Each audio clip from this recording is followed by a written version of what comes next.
So ayan, halos 1 volt. Halos 1 volt siya. So sa tingin ko pumapatak siya ng 0.5. Kuha tayo ng kalamansi para sa ating project. Ngayon lang natin sisimulan. Kulang tayo ng konti. Yan. Kalamansi. Gagawin nating alternative source of energy. Abangan nyo ha. Paano natin gagawin yan. Pakahalaga yan. Kakatuklas lang natin yan. Yan, kalamansi. Okay. Bali yun guys, meron akong mga inihandang gamit para maayos ko yung project ko. Gamit ang kalamansing ito, susubukan natin magkaroon ng kuryente. Kung pwede ba siyang magbigay ng kuryente na possible na maging alternative source of energy. O ano ba, sa bahay lang may kalamansi ka lang, pwede ka nang magkaroon ng free energy.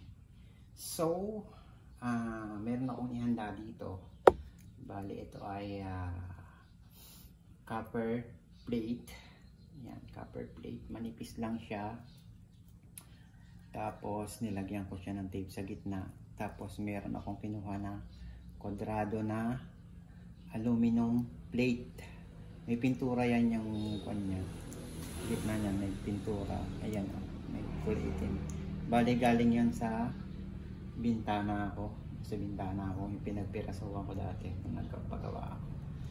Pumutol ako ng kwadrado para obserbahan kung anong magiging solusyon, kung halimbawa magiging free energy na ito. Sorry kung medyo ligaw-ligaw ako.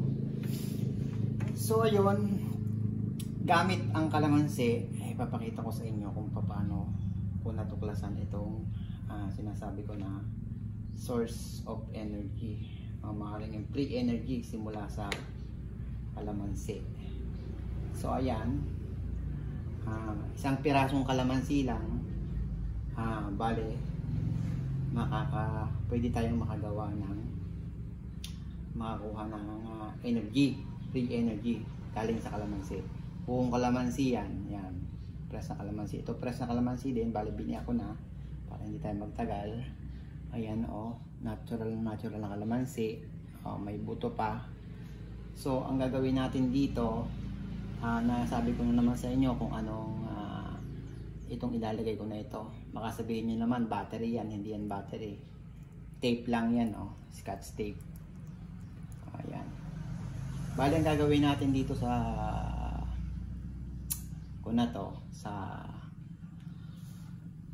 ginawa ko na to, tape lang siya para lang magdikit, para hindi maghiwalay yung plate. Ang gagawin natin siya dito, sisingit natin siya dito sa kalamansi na biniyak. Tapos kukuha tayo ng tester. Bali ang magiging negative natin ay itong aluminum. Isingit natin yung negative doon sa aluminum. Tapos itong positive dito sa copper wire. Ayan, gamit ito. Yan. Yun. Nakikita nyo, pumalo yung halos 1 volt siya. 2.5 kasi siya, 2.5. Ito ay bali ang gitna ay magiging, wala pa yan, magiging 1.5. So almost 1 volt sa isang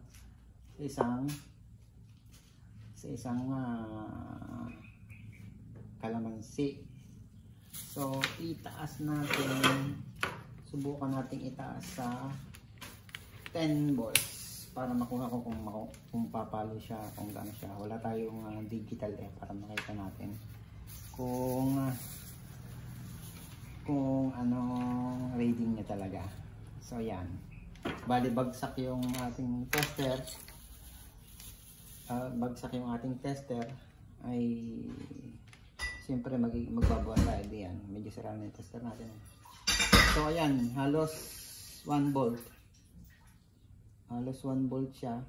So sa tingin ko, pumapatak siya ng 0.5. 0.5